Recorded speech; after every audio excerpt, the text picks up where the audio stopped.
Hello and welcome to No Off Season. I'm Zena Cada. And I'm Sabreena Merchant.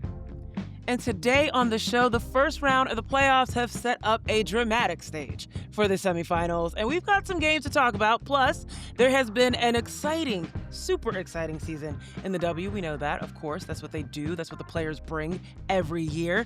And we're wondering, what role did Unrivaled play in setting up this new era? So I want to talk to Brendan Glasheen, who's going to be in the studio, in the fake studio with us today from Unrivaled on TNT and Connecticut Sun. And we're going to talk about what we can expect for the second season of Unrivaled. But first, let's bring Brendan Glasheen into the mix. Brendan, thank you for joining us. Appreciate you. Welcome to the show. Hi to both of you. Very big fan of what you guys do with this particular show, and glad to see and hear it's doing well. So happy to be here. Happy to fill the shoes of Mr. Ben Pickman today.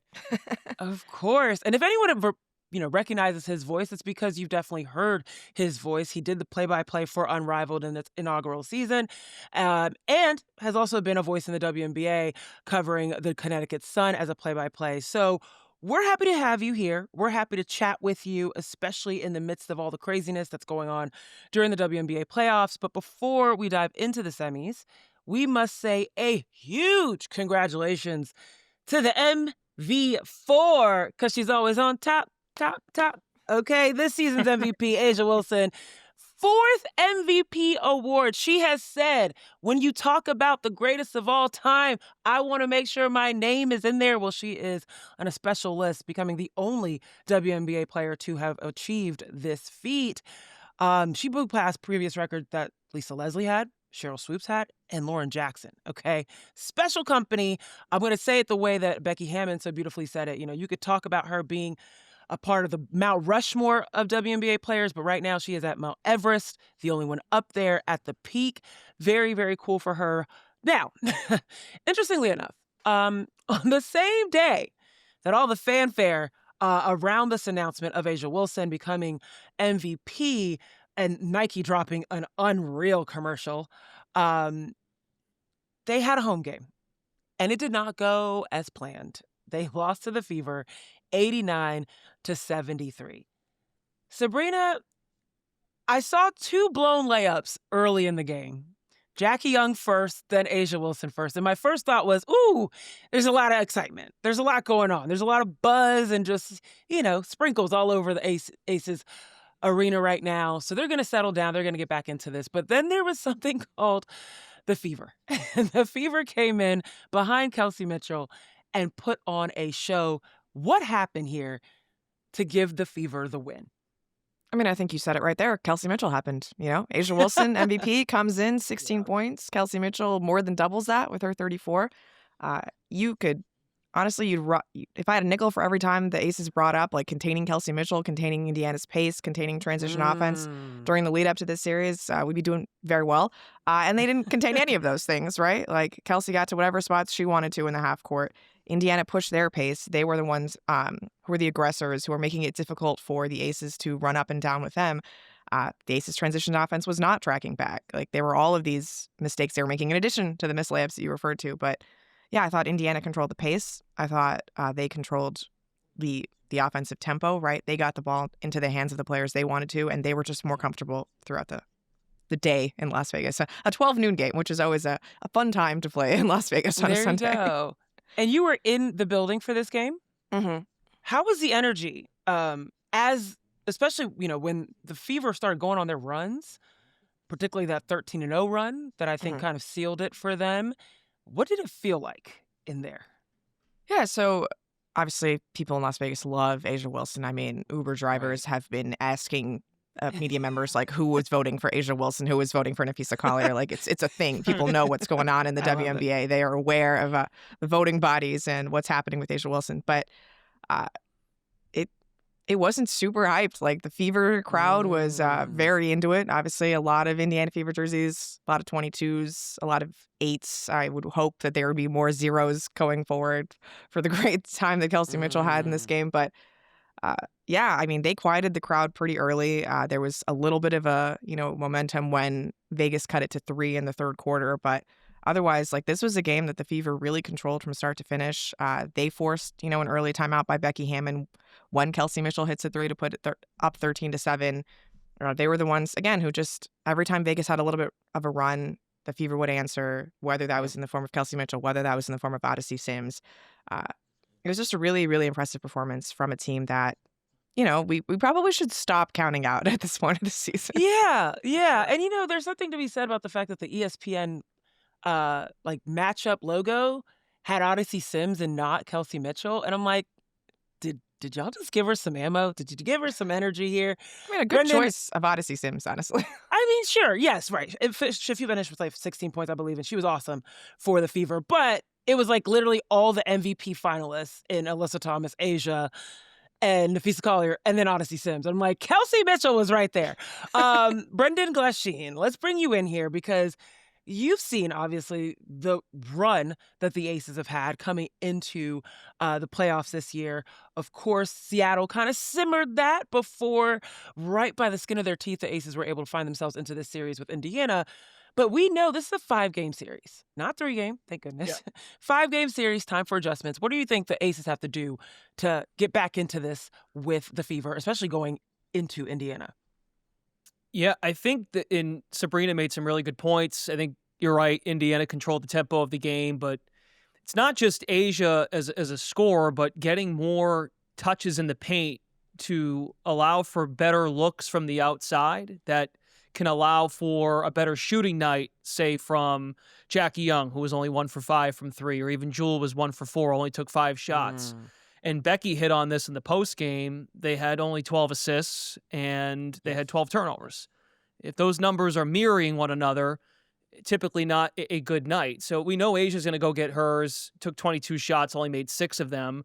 A double team is coming, and that's a credit, I think, to Stephanie White, learning how to game plan well. But can they get touches in the paint and move the ball with a little bit more urgency? And making more split decisions. We hear coaches say this all the time. Can you make a decision in a half a second, 1 second at most? And it felt the way Indiana rotated defensively, Vegas never got in any kind of flow, especially getting Asia some touches early on in the game, not just to score, but to allow for other people to lift them up. And Asia said it when she got her MVP trophy in the morning.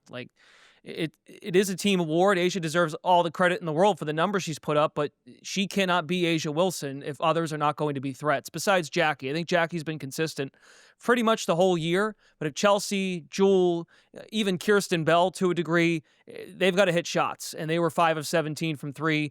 Indiana, I thought, as Sabreena mentioned, just controlled the whole tempo of the game. And credit to Aaliyah Boston, who even used the word annoying, pestering, just making it difficult for the Aces to get in any kind of flow of the game. So they're playing. They're on one right now. These Indiana Fever, and I think you're right. You got to stop counting them out. But the way they've been able to fit everything together, and they couldn't guard Kelsey. You need to be able to put a double team, put a body in front on Kelsey, throw different looks at her, change your looks.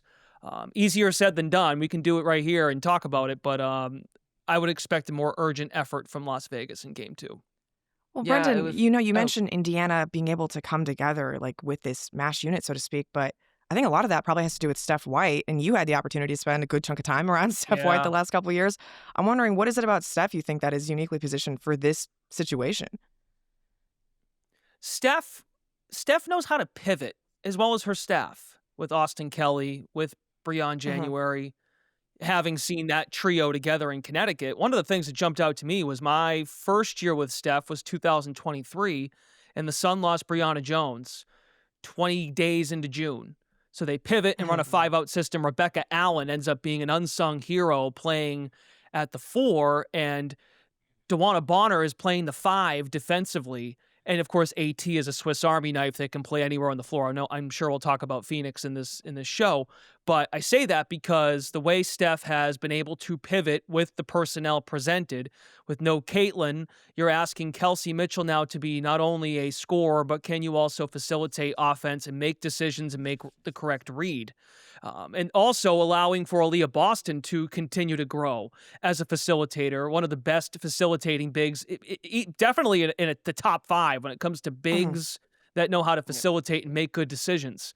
So I give Steph so much credit for how she's weathered the storm with this basketball team and how they've been able to make it work despite the fact it has not been easy with the rotating pieces in and out. And I would also say, since Steph's return to the WNBA, 2 years with Connecticut and this first year with Indiana, she has not, and this is no particular knock at the Sun personnel. They were built differently. They had a window with Jones, Bonner, and Thomas.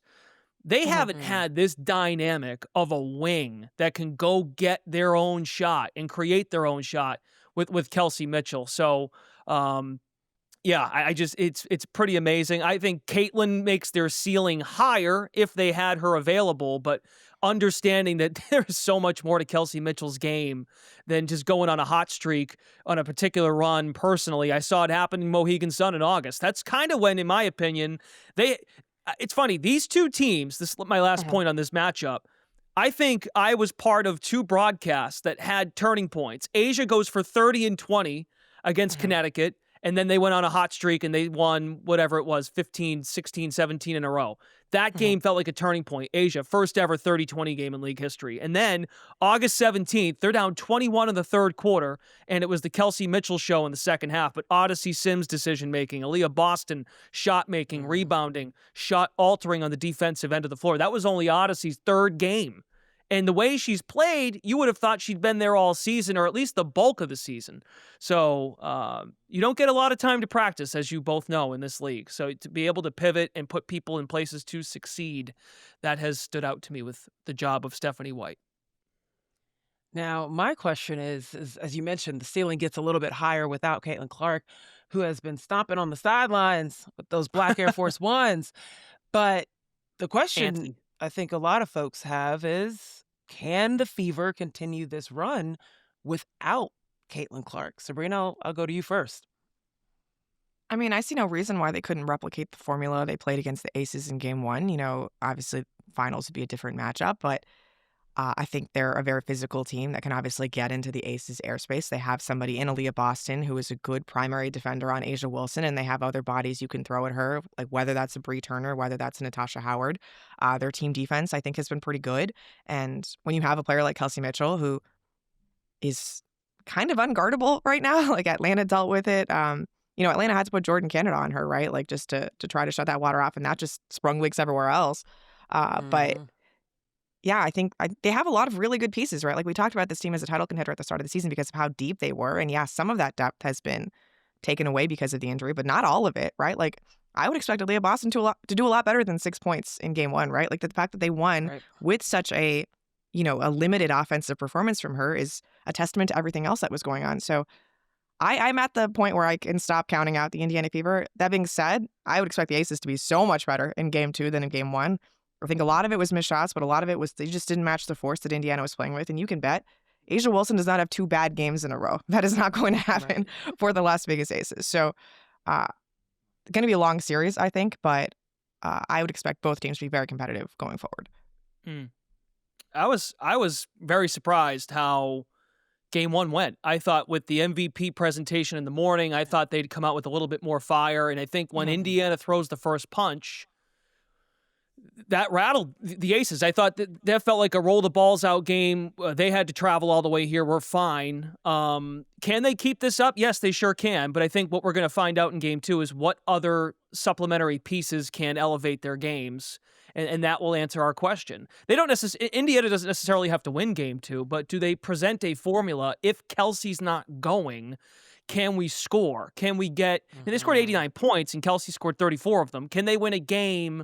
They've demonstrated with the defense of Boston, as you hit on, Sabreena, and the defense that Howard brings to the table, and she's really been an unsung hero for how she's played her role. Bree Turner as well coming in, giving really productive minutes.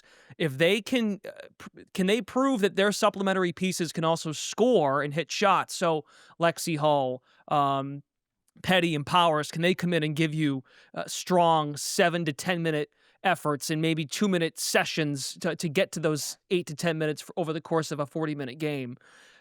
I want to see what it looks like if Kelsey's not going and not getting at 34. If Kelsey gives you 20, can you hang in there?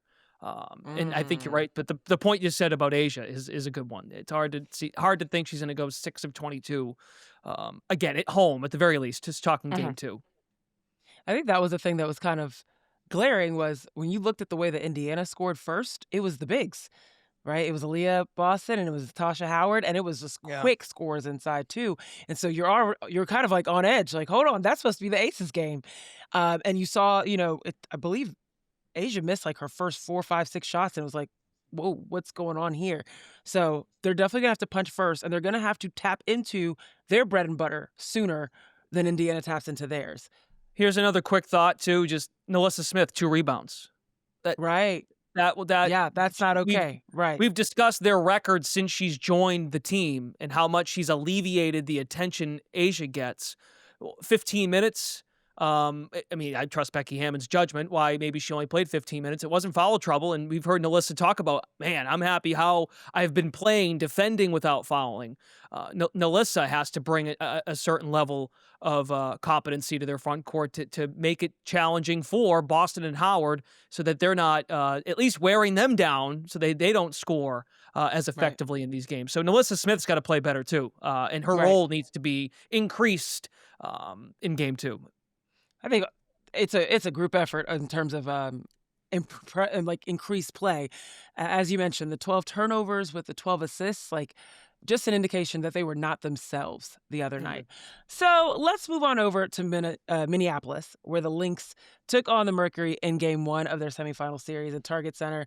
And if you were a Valkyries fan watching this game, I know you had PTSD. I know you felt a level of empathy for the Mercury fans, especially, I mean, there were so many similarities. Minnesota being down 7 at half, very similar to their last game against the Valkyries. And then this like raring comeback led by Nafisa Collier. Overall, the Lynx were able to beat the Mercury 82-69, even though the Mercury felt as if they had control of that game for the majority of the night. Brendan, giving the Mercury's firepower against the Liberty, closing them out, coming in with that momentum. Did this decisive win surprise you at all? No, because they've proven they can come back in games all year, and they've proven they can do it last year and even this year, that they're not out of any game because You mean of the Lynx? how Minnesota, correct? Yes, but I Yeah, was yeah. surprised. AT goes for 18, but she had 16 of her points in the first half. They really took her out of the game as a scorer in the second half of that game yesterday on Sunday. So if Satou's the only 3 of 11, I think Kalia Copper is one of the most outstanding closers, and she proved that in the closeout game against New York. But they've got to find ways for AT to maintain scoring potential even when it's not going well. And I know AT, being around AT for a number of years in Connecticut, she thrives on the break. She thrives in transition. Postseason basketball, the game gets slower. Half-court sets become more of the bread and butter of a basketball game when you get to the playoffs. So AT always is involved, don't get me wrong, but when you add one, it almost hurt Phoenix that AT was their only source of offense in that first half, because then what happens when Minnesota, Cheryl Reeve, Nafisa defending her, when they make those adjustments, do you have a counter punch? And I think this Phoenix team, I've come to figure out, they go as Satou Sabally goes. If Satou is on it, they are tough to beat, because that means you've got a legitimate 3-headed monster with your Akola Makanis and your Dewana Bonners supplementing Sammy Whitcomb hitting shots. But if Satou is disengaged from the game, it makes it a lot easier for the opponent. And Minnesota's going offensively. My goodness, they play such a fun brand of basketball. The way the ball moves, everybody's moving, no one's standing still. Yeah.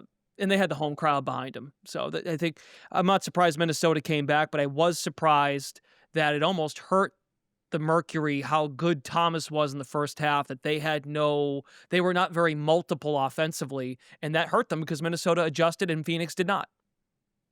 And Minnesota's good for adjustments. I mean, that's what happens when you have a coach like Cheryl Reeve at the helm.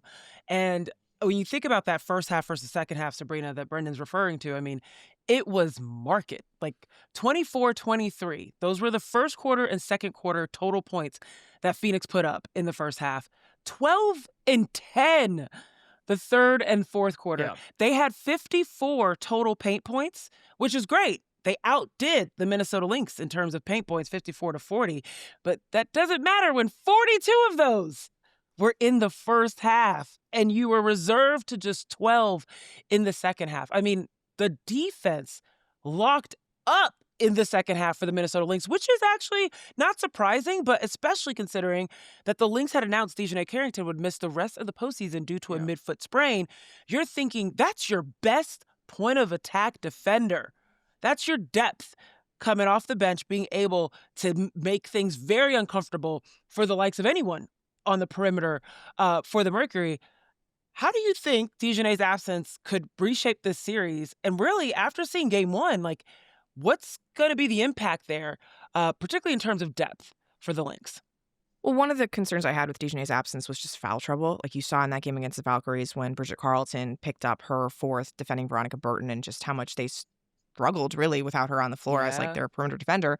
And like if that happens against Phoenix, like who's supposed to guard Kalia Copper? Well, this was a game that had like 10 fouls or 10 free throws total. You know, like both teams. It was a very cleanly played game. WNBA. It was an incredibly low foul game. So obviously I think that works in Minnesota's favor because you don't have to worry about K-Mac or Carleton having to come out of the game. So that was, one thing. But I mean, Courtney Williams, if she's going to play like this, she's going to make the type of decisions that she was making in game one. Whether that was when to attack as a scorer or when to facilitate. I mean, when she knew that like Minnesota needed her to score versus when, you dump it into Maria Kliniklova or, whatever, playmaking decisions Courtney was making. It obviously makes it a lot easier to stomach the absence of another guard. I still think this could come up later, which is why like I'm a little less enthused about the Lynx than I was 3 days ago because, you miss a rotation player. That's obviously a big loss. But Cheryl Reeve pivots, right? Like, you talk about adjustments. They are the best third quarter team like over the last 15 years of the WNBA because that's what Cheryl Reeve does at halftime. They all talk it over. They make adjustments. Do they talk? Do they talk, Sabreena?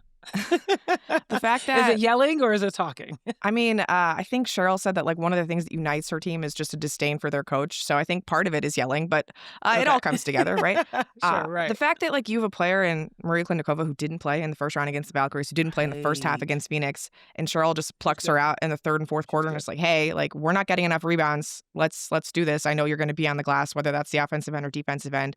Clean things up for us. Like there is still some depth, right? It's just not on the perimeter. It's still in the front court, and maybe you have to move Fee a little bit to the three and go a little bit bigger, which is okay against Phoenix because they're going to be playing Satou and AT and Tawana. Like there are places to hide all your bigs defensively. But yeah, I mean, I think Minnesota, like they've been just preparing for this all year, right? Like they've been wanting to get to this point all year, and whether it looks exactly the same as they thought it would at the start of the season, like you just have to get it done with the players who brought you here. And that's the same thing with Indiana. It's the same thing with Minnesota, right? Like if that means Letitia Heidemann, Courtney Williams, Bridget Carleton have to be a little bit cleaner, a little bit more disciplined, then that's just what they have to do, right? And it's obviously easier in Minnesota in front of your home crowd against a team that I think kind of just ran out of gas in the fourth quarter. Like it was 68-67. All of a sudden the game ends 82-69, right? Like I don't think Phoenix is going to miss as many jumpers as they did in that fourth quarter going forward, but at least they did what they were supposed to do, right? You get the job done in game one. This is a game, if you're the Lynx, you have to have. And I'm still impressed with what Phoenix is able to do, as the series progresses. Like I think Nate figured out some ways to get their offense going in the first half. And I thought they had good looks in the second half that just didn't quite go down. Sometimes it's just a make or miss situation. But, like this is a 5-game series, and to get one out of the way is an important like milestone to hit. So kudos to the Lynx for getting done what they were supposed to get done. And yeah, it's going to be harder without DiJonai, but I don't think it's necessarily impossible. They still have so much talent on that team. Yeah. I mean, everybody thought it was unfair when they got her at the deadline. Like, did anyone really see that coming? Going back now to early August, that DiJonai was going to be on Minnesota of all teams she got moved to, and everyone thought that the chatter at the time was, this is so unfair. So that's no knock at DiJonai. She is a value add when she's available, but I agree with Sabreena. They will... I think they're fine with their depth, and Kliandikova was a plus 14 in 8 minutes. So that's a good call out that she provided just a wrinkle to just throw another look. But that's a fair point about AT. I thought AT had a great first half, and she is right around those triple-double numbers as we come to expect now on any given night. But that's why AT was excited about going to Phoenix, was surround me with shooters. I will, if I can go get my own shot, I will. Now they got to make them. And that's why I brought up Satou being 0 for 5. That can't happen against this team. Yeah. You can get away with that in the regular season on any given night, but against this team, Satou's got to be making at least two per night, I think, on a 5 or 6 attempt night from 3. Yeah, 0 for 5 for Satou in the second half, 3 of 11 for the full game, and then Monique Akuamakani being 0 for 4 in the second half. Like, can't be moving like that. I also saw Duana Bonner in 15 minutes in the second half, only 0 for 1 as well. Last question on this, guys. Adjustments, it seems like we're pretty clear on. I mean, Minnesota looks like they know what they need to do. Maybe start a little bit better. But in terms of Phoenix, beyond rest, which is pretty obvious that they needed it. You could see that even Rebecca Lobo commented on the fact that they weren't moving up the floor in the same level in that second half. Fatigue had maybe set in. What are some other adjustments you're looking for Phoenix to make, Sabreena? I kind of look at this Courtney Williams-Sammy Whitcomb matchup. I think Courtney just is a little too shifty for Sammy to keep her in front, and that was causing Phoenix's defense a lot of difficulty because Courtney was just blowing by her. I wonder if you just have to use more Akoa Makani in that matchup, who can kind of stay in front, or change her help behind that. But that, to me, was like that breaking that first line of defense was a real issue for Phoenix, especially in the second half. Yeah, giving her a second look or a different look in terms of just bodies in front of her will definitely help. I can't even use the Valkyries series as like a way to slow down Courtney Williams because she was just having an off series. Like she wasn't needed as much in the Valkyries series in terms of shot production and things of that sort. But the one thing that the Valkyries do well is show a lot of bodies when it comes to the paint, making folks not want to go into the paint. So maybe that could help. Brendan, what do you think? Yeah, no, I like that call out. Plus, Veronica Burton is an outstanding defender prior to even winning. Of course, most improved player. Veronica, that was her MO at Northwestern, and that's really what kept her afloat. When she got her second opportunity post Dallas with Connecticut, that's why she cracked the rotation last year in the playoffs. So Veronica having playoff experience, but yeah, Courtney is so dangerous. Getting downhill and just a little pounce to that free throw line area to not even shoot it at times, but to kick out. So and Nate Tibbetts has a decision to make. Are you willing to sacrifice a little of Kalia's offense in the first half of a game, as long as you know she's ready to help you close a close game, as we saw in that Game 3 against New York? All good. Can you throw another look at Courtney? And that's why I bring up Satou again. Satou has to carry some offensive load in the first 3 quarters. And then I think, I've said this, I don't think AT's had a player like Kalia Copper next to her to help her close out a close game at the end. So they're okay. I think this is going to be a grinder of a series because it's just too much talent on that Phoenix side, and they've as Alyssa has brought up, they haven't had this trio really together all season against this particular team. So they've got more in the tank. And speaking of depth, I think this team has got the most depth going right now in terms of ready-made rotation playoff players. Yeah, before this series started, they had met up since July, which is a very different looking team for both sides. So we will see how all of this progresses soon enough. At the time that you're listening to this, the games are again tonight. Remember, it's a 5-game series, so the turnaround is quick. But for now, join us on the other side of this break. We're going to break down Unrivaled and its impact on the W.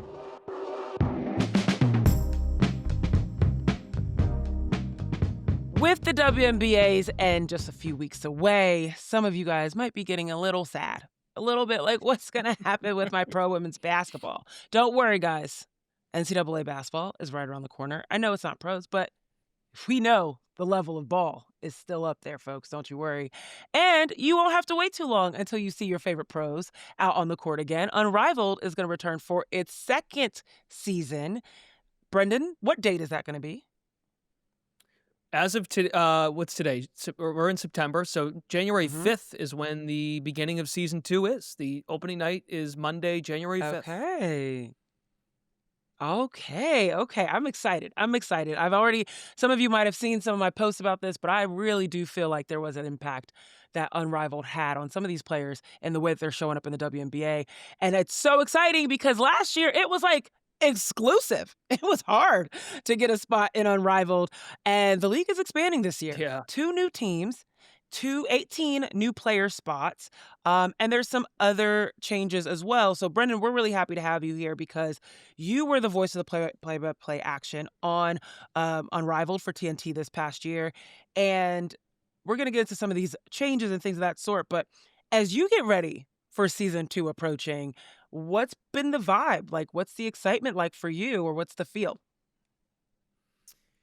Really successful year one. I think most would agree in the Unrivaled office, front office on down to coaches, players, people like me that are just a fly on the wall to be part of it. Really successful, and I think we are all antsy to see what improvements can be made to continue to enhance the product and put these women on a stage that showcases the best players in the world playing a different styled game. It's no longer new because we saw it for 1 year. So the Mm. excitement around it, the fact that they're ahead of schedule, adding an extra night of games, adding 2 teams, which means there are more players playing. One of the key adjustments that folks are becoming aware of with 54 total players, there is going to be a developmental player pool, which, yes, the first reaction to that is, oh, because they had injuries, and those injuries were not fun, and Mm. that was definitely a detriment to the product on some nights. But I think it also allows for more growth, that maybe some players that did not think they would have the potential to play in Unrivaled, they can be part of this developmental process over the 10 weeks that you're in Miami to not only get your chances to play, those that will just come up, that's the nature of the beast, but also to be part of something special where these players have equity in the league. And the idea after year one was to come out of that experience, go to your WNBA training camps and say to your teammates, say to folks in your building at any given WNBA facility, and say, I had the best experience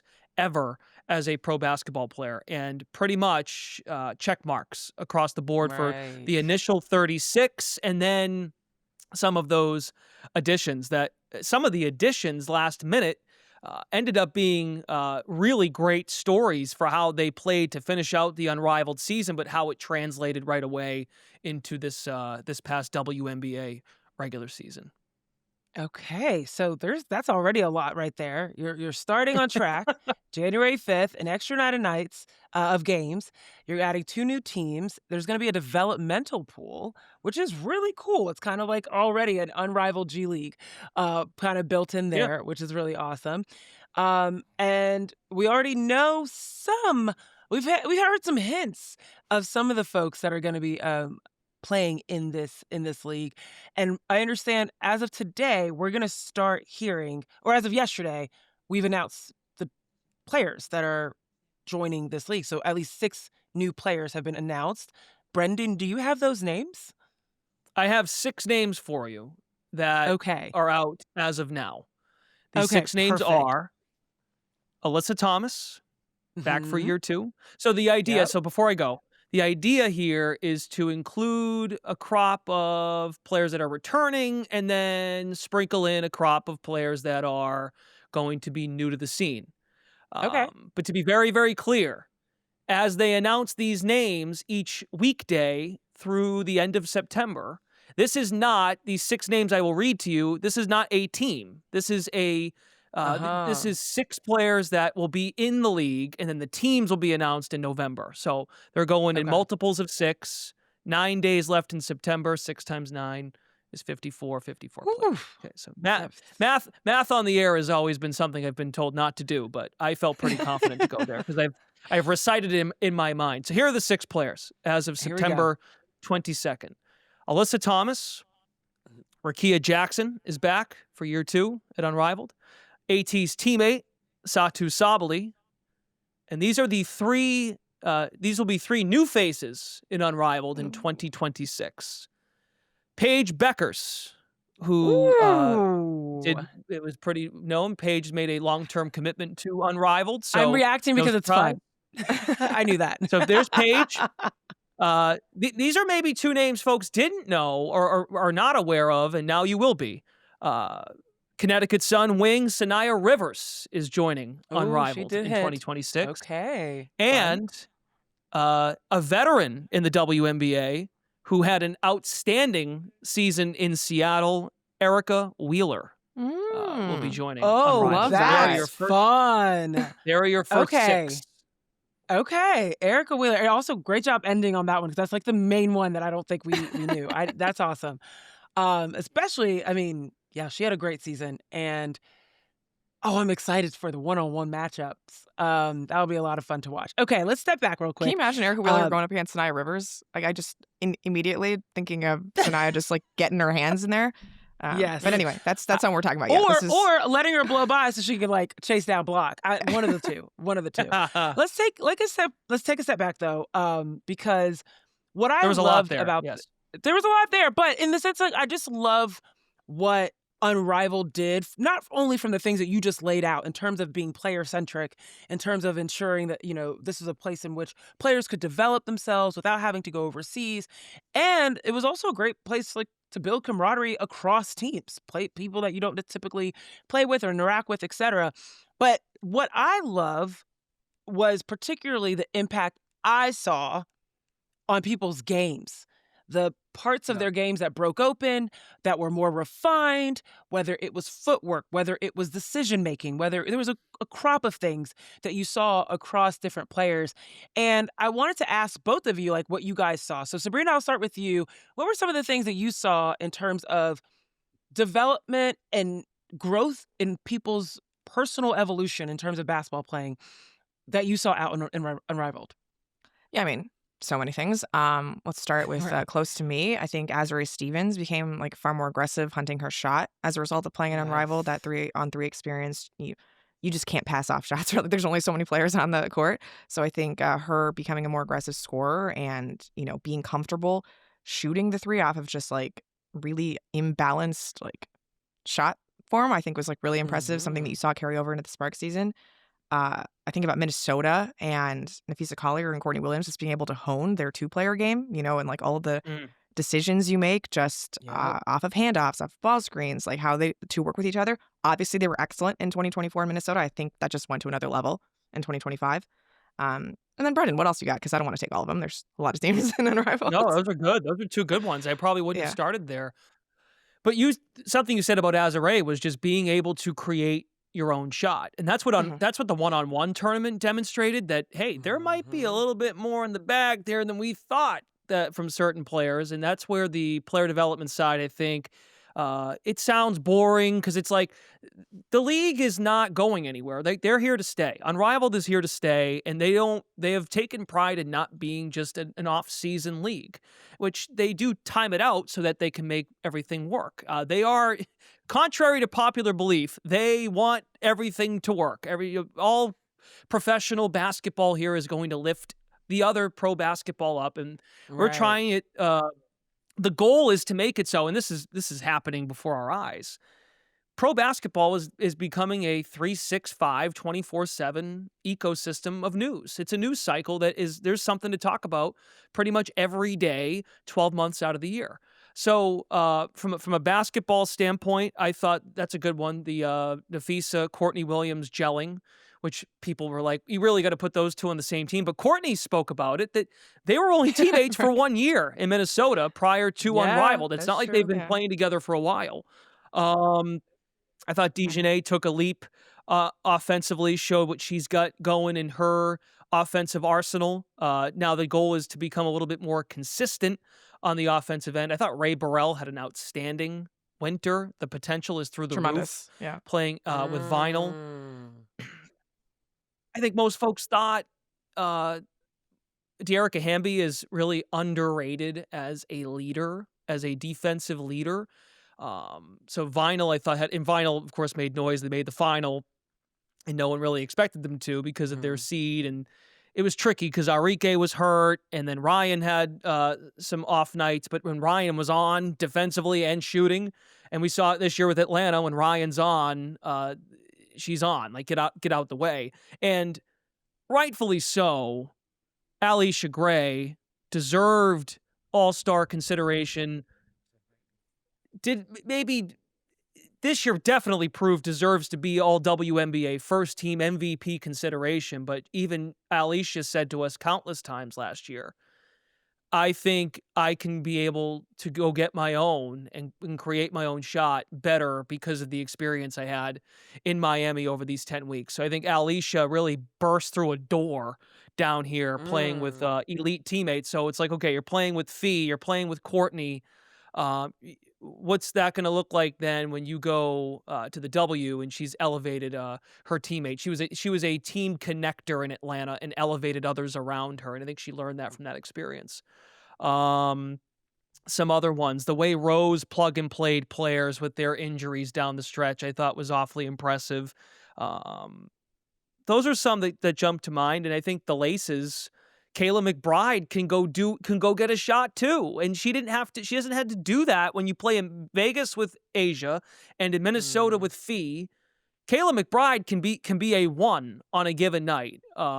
And I think the best is yet to come with Chelsea Gray in this postseason. I feel like Chelsea's just been treading water to get to this point in the year, so I'm very curious what Chelsea Gray might have left in the tank for this particular WNBA season. I love the Azurá Stevens call out. That's a good one because she what a Swiss Army knife and what a value add to any team. She makes any team better that she is on.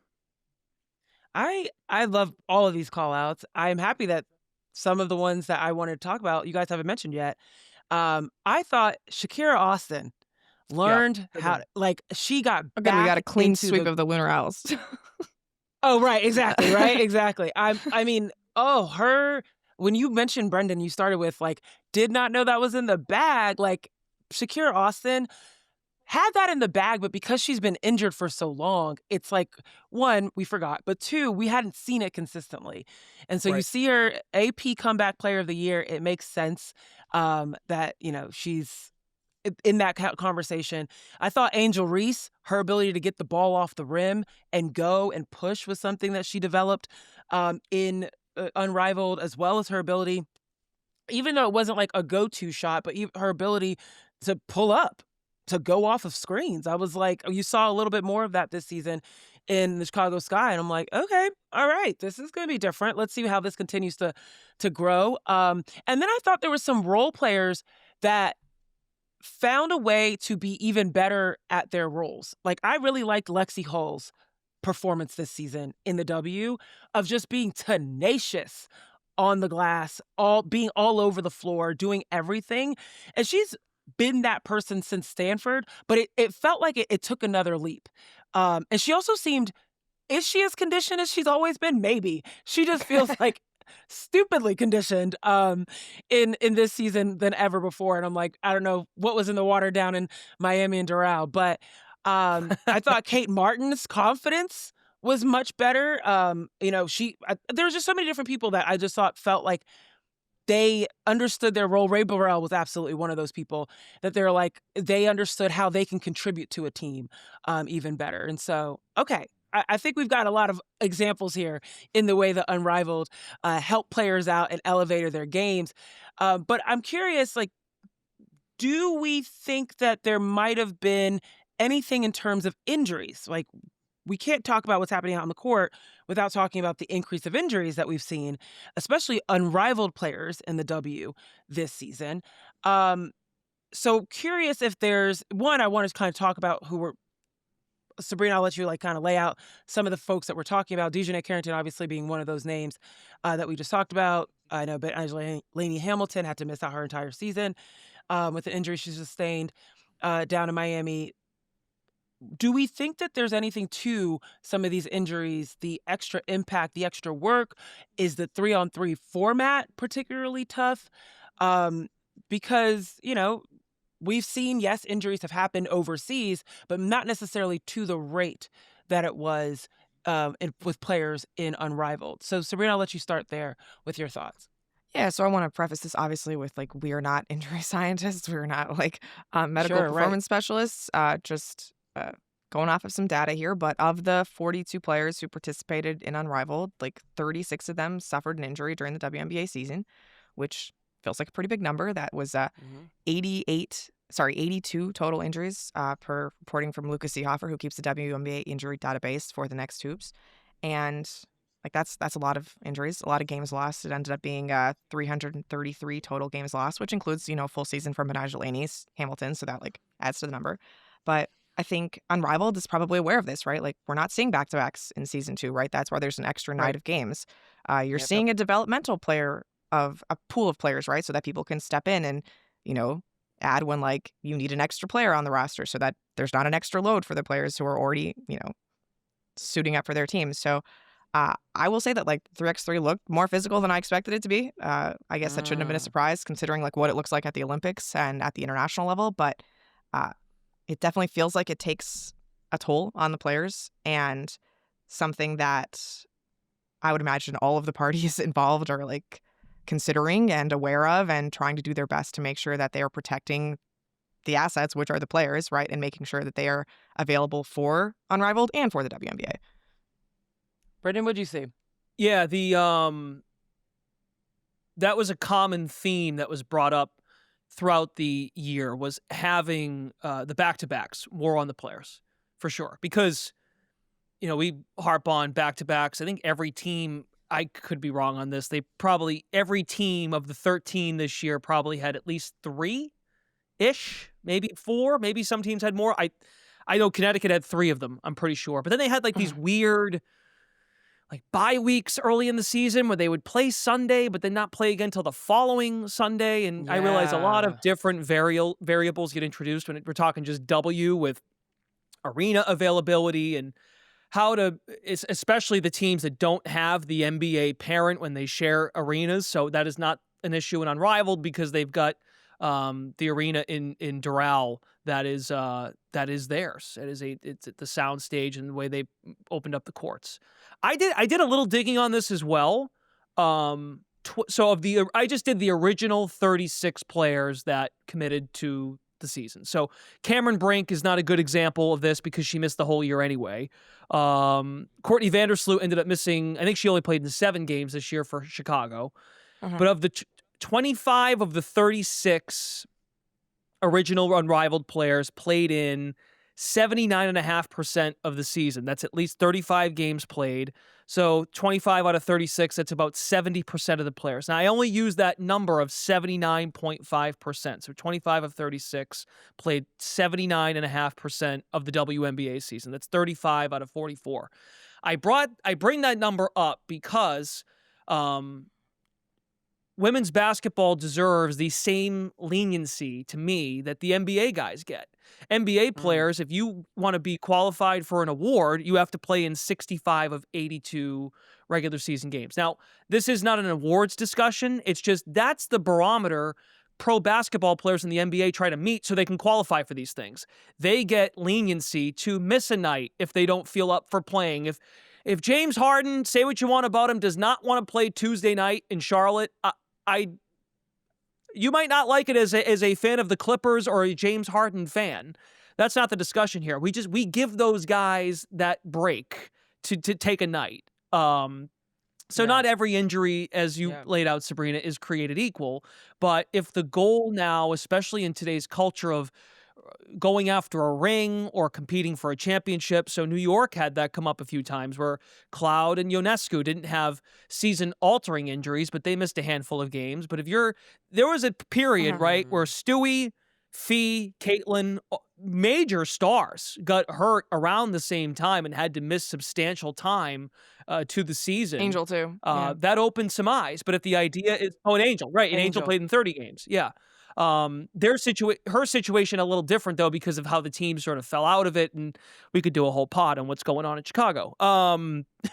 But anyways, and then looking at some of the players that played in the Unrivaled playoff in teams. Okay, very good. The teams that did reach the Unrivaled final. Chelsea Gray played almost a full season.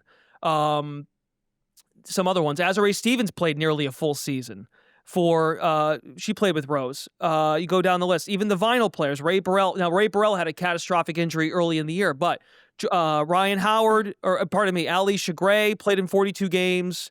Naz Hillman played a full 44-game season. She didn't play the full Unrivaled season, but the point is they're listening. They understand having that extra night, I think, is going to do so much to allow for more convenient scheduling breaks over the course of let's face it, it's a 10-week sprint. And one of the best quotes of the Unrivaled season was when Skylar Diggins, when I think they started 5-0, the Lunar Owls were 5-0, and Skylar said, "We're taking this bleep seriously, and we set a standard for what this league is going to be. They're not just rolling the balls out and playing a pickup 3-on-3 game. They are taking it seriously."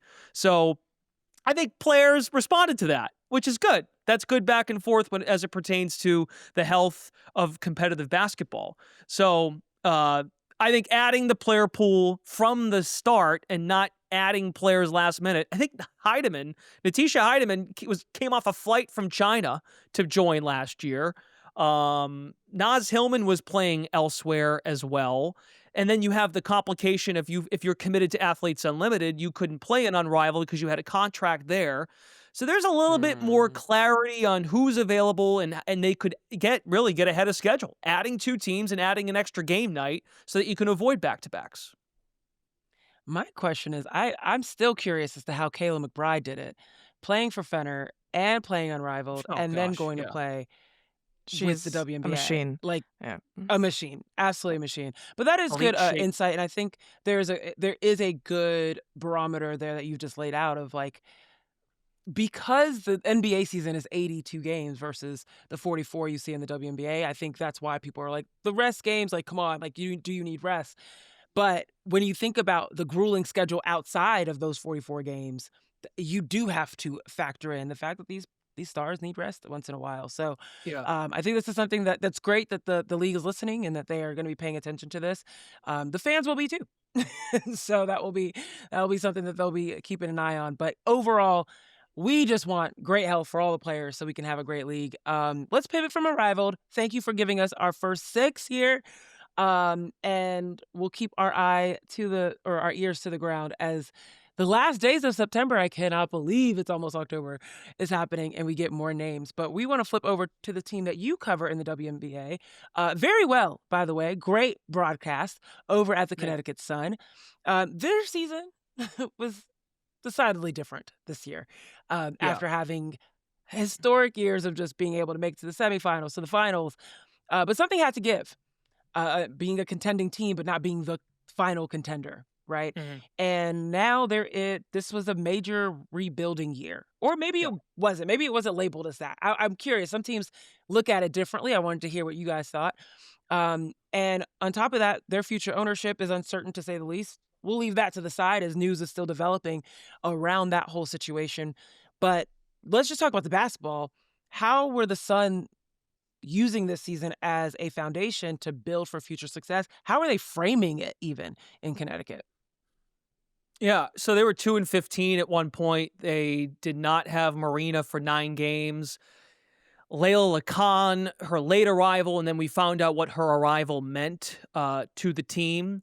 At first, most of the discussion around Layla was she was more of a combo guard, but I thought she can really control the pace of a game on both ends of the floor. And the way her and Sanaya Rivers formed a tandem at the top of the arc defensively to make it so when you bring the ball up on a 24-second shot clock, when you get to second 17 or 16, you're screaming, "Oh my God, what are we doing? What are we doing? What are we doing?" That was the idea for the opponent on the offensive end and how to set up shop in a set or anything. So the way they get out and run transition-wise, I thought was really fun to watch. But their defense, their steals per game, they were around nearly the top 3 very least when Layla entered the mix in July. But I think what I found, to put it in a blender and sum it up, I think I saw what they're building here. I think the pieces fit. Anissa Morrow, it's well documented, plays bigger than her 6'1" frame. The way she goes after the ball. She was a volleyball player in high school. those skills have translated awfully well to being an elite rebounder and throwing your body around to control the ball, especially offensive rebounding, and maybe learned a thing or two from Angel at LSU, that's for sure.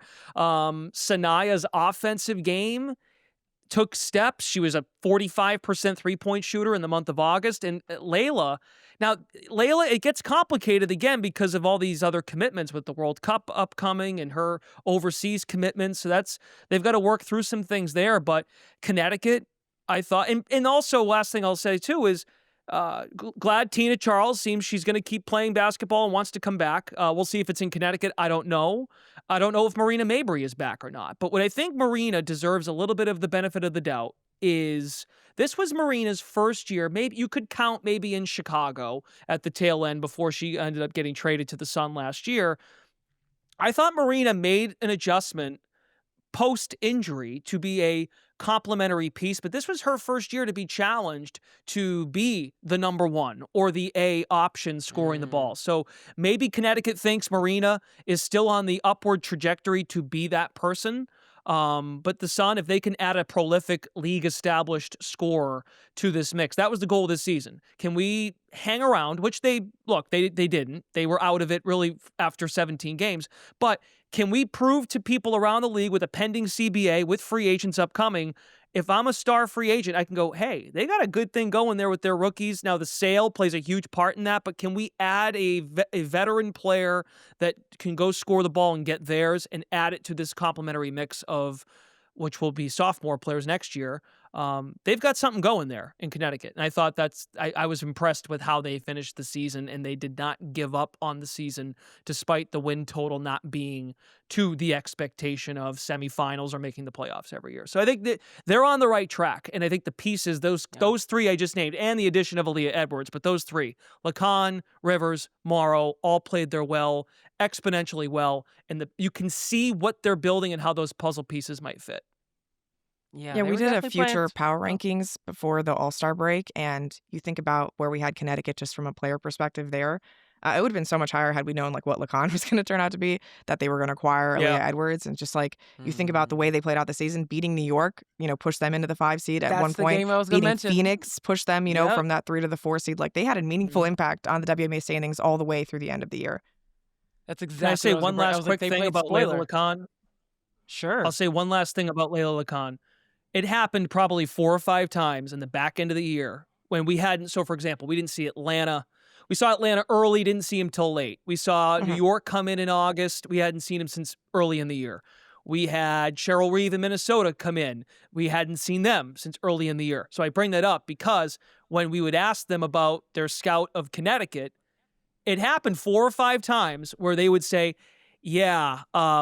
Layla Lacan, we had her on our draft board in 2024, and Connecticut got a good one. Teams in the league knew Connecticut got a really nice player at number 10 in 2024, and they were like, damn, we missed out on Layla Lacan. So I think people around the league were not that surprised by her impact.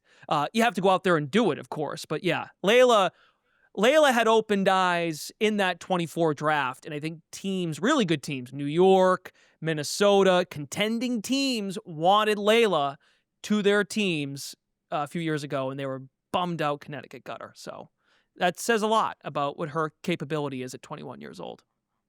It says a lot about Team France. Okay, after the break, we're going to wrap things up with a quiz for Brendan.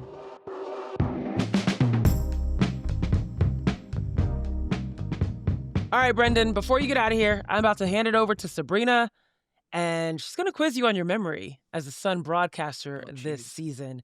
I don't know if you guys know anything about play-by-play announcers, but they have all the facts on basically legal paper. Every single thing you could possibly know about players, they find a way to amass them into one collection. And they do this for every opponent, every matchup. It's amazing. So I want to see just how much you actually remember, or does it just get taken out of the brain once season ends? Sabreena, you go ahead. Okay, so these are all stat lines that happened against the Connecticut Sun at home. So theoretically, you were calling these games, Brendan. So we'll just see what we remember from the 2025 Connecticut Sun season. All right? Glasses came off. Yeah. It's getting serious. All All right, so this is an easy one. Very easy. Who scored the most points against the Connecticut Sun in Connecticut this year? Kelsey Mitchell. Absolutely. 38 points, that overtime win. Big game for Indiana ended up being. You paused. I turning was point in their nervous if season, I yeah. got that one right or not. Okay. No, you're good. You're good. Okay. I mentioned Layla Khan, obviously. Her and Sny Rivers, big thievery. But who was the player that had the most steals against the Connecticut Sun this year? Ooh. It's a toughie. It happened all the way back in May, actually. Ooh. You know who I think it was? It was I think it's a Dallas wing. It is a Dallas wing. Ooh, Okay. Brendan. Was it Paige? It's Enrique, actually. Enrique. Oh, that is Okay. surprising. All right. What was Okay. that number? I remember Sabreena? that game. 5 steals. I remember that game. 5 steals. That was like the best Dallas I thought looked in terms of what Paige and Enrique. That was the blueprint game for those two coexisting. Anyway, keep Very going. much so. Okay. 2 players had a triple-double against the Sun in Connecticut this year. Do you know who those 2 players are? Yes, I know one for sure. Okay. Skylar Diggins. That was a great performance. And I remember it because, quick Unrivaled note, so Skylar went to the line with a chance to get, so she already had the assist, had the rebounds, and I made mention on the air how at Unrivaled, Skylar had 4 game winners at the free throw line to get to that winning score, and Skylar blew both free throws, and then she got another trip down and then got it. So that was, I hyped her all up to capture that moment, and she didn't get it. Who was the other one? I think AT was close, but did not do it. Was close, yeah, did not do it. Right. The game, I think that Connecticut ended up beating Phoenix. She was close. Yeah. Who's the second one who had a triple-double? Oh, I think I remember. I don't know. I don't remember. Was it Jessica Shepard? No, that wasn't. No. It was Angel. It was Angel Reese. It was Angel. There we go. Okay. When did I did not do that game, to be fair. That was mid-June. Okay. It was a CBS game. My bad. Yeah, I watched it on my couch. It was Angel. Yes. Oh, Brendan, pretty well done. I actually did not. I really thought 2.5 that Sabreena because you was got the Dallas wing part of it. 2.5. We'll call it. Yeah, right. Okay. I thought she was gonna list out full stat lines and be like who was that? But thinking of all of the players and most that's pretty impressive. So well done. And thank you for joining us. We appreciate you giving your insight for Unrivaled, for the league overall, things which you're seeing in the WNBA playoffs, of course. We're going to be watching, making sure you guys are all up to date, of course. And so that's why you guys make sure you come back and join us again this Friday, because we're going to continue to cover everything that's going on. Of course, remember the games are tonight. All right. And wherever you're listening, subscribe right now so that you'll be ready on Friday when we break them down. And make sure you head on over to our partner, Yahoo Sports Hub, for more content, sports.yahoo.com/women's-sports. On behalf of The Athletic, Sabreena Merchant, Brendan Glasheen, I am Zena Cada, thanking you for listening. We will see you next time. Thanks for tuning in to No Offseason. To hear more, be sure to like and subscribe. We drop new episodes every Tuesday and Friday.